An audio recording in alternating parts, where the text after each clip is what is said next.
Welcome to the Sewing Report. I'm Jen. This channel is all about sewing crafts and DIY projects. Since we're under quarantine, I have decided to rearrange my entire house. It looks a lot different since I last checked in. So I have the craft room table that you might recognize from previous craft rooms. I did the most boring DIY project ever, which is painting this wall white. Currently, this is the living room, but soon it will be the Sewing Report headquarters and sewing and craft space. It took like an entire day and my husband's help to get the high places.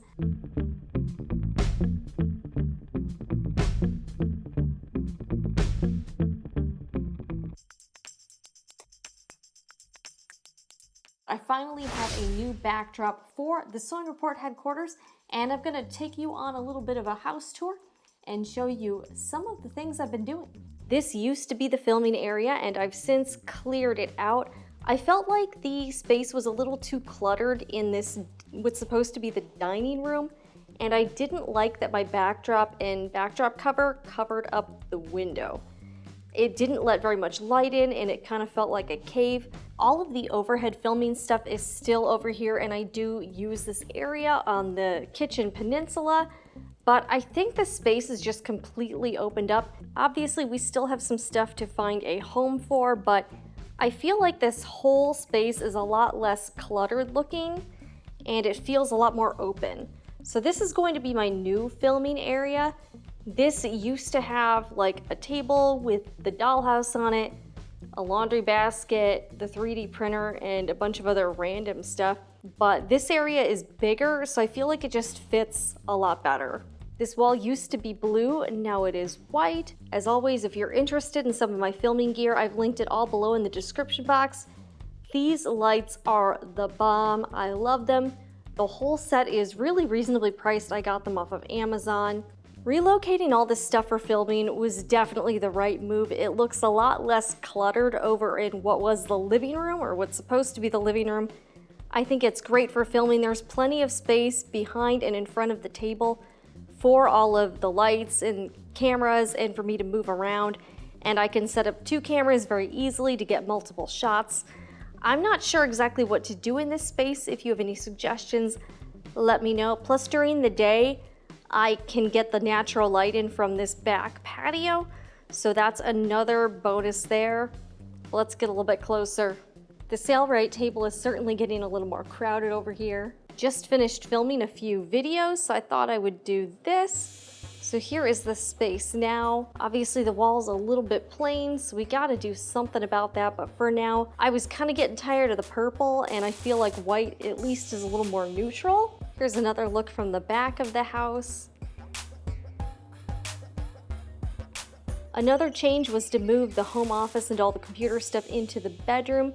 So this is where I'm going to be doing all of the editing and computer work in here. Plus it's kind of nice having it all in the bedroom, because then I can watch something while I'm like laying in bed. I know, because I'm lazy. All right, and here is this back bedroom. Last time you saw it, it was kind of a mess. This room has some promise, I just don't know what that promise is. It's still sort of messy, but I've organized it a little bit more, and I moved a lot of the stuff from the living room into this room just to get it out of sight. The 3D printer is here. That table here used to be in the living room.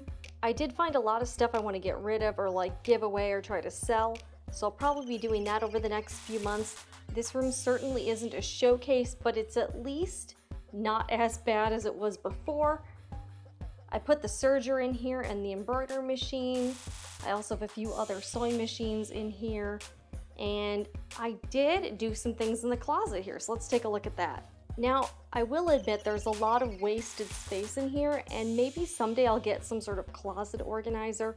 Like, look at all this wide open space here. You'd be amazed at what you can put on the top shelves of your closet. I have a whole hamper up there. Lots of stuff fits, it's very tall, but at least I have some things put away in here. And overall, I'm a lot happier with this room than I was a few months ago. At least there's some things put away and it doesn't look super bad. Anybody you know need a bubble machine? This is a Cricut Expression. It is more than 10 years old. I think I bought it around 2009. It's pretty ancient. I would maybe like to upgrade. I'd love to know in the comments if you have a Cricut or a Silhouette Cameo. Which one is better? Why? Do you have the Cricut Maker? Do you have the Silhouette Cameo 3 or 4? I'm considering some options and may pick one up because again, this one is super old. It takes cartridges and you can't do anything like with the design space or anything. So it is fairly limited. I'm probably gonna try to offload this.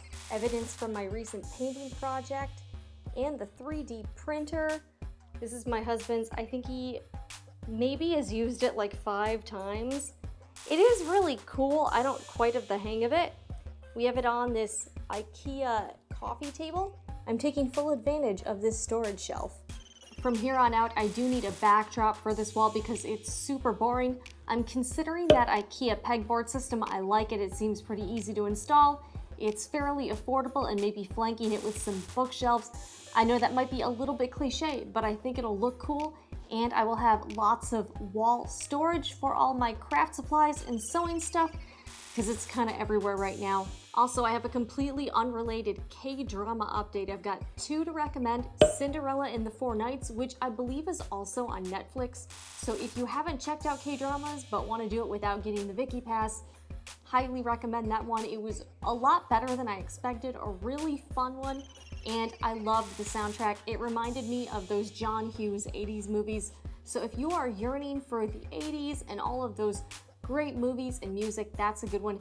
I'm also currently watching My Love from the Star, and that, for some reason, I just put off watching for a long time, but I'm getting into it and I absolutely love it. It's about an A-list movie star who falls in love with an alien.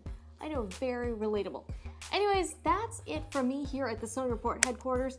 If you'd like to see some of my previous craft room tours, we've moved a lot and my space has changed quite a bit over the years, so check one of those out. I'm Jen with the Sewing Report. I'll see you guys again in the next video.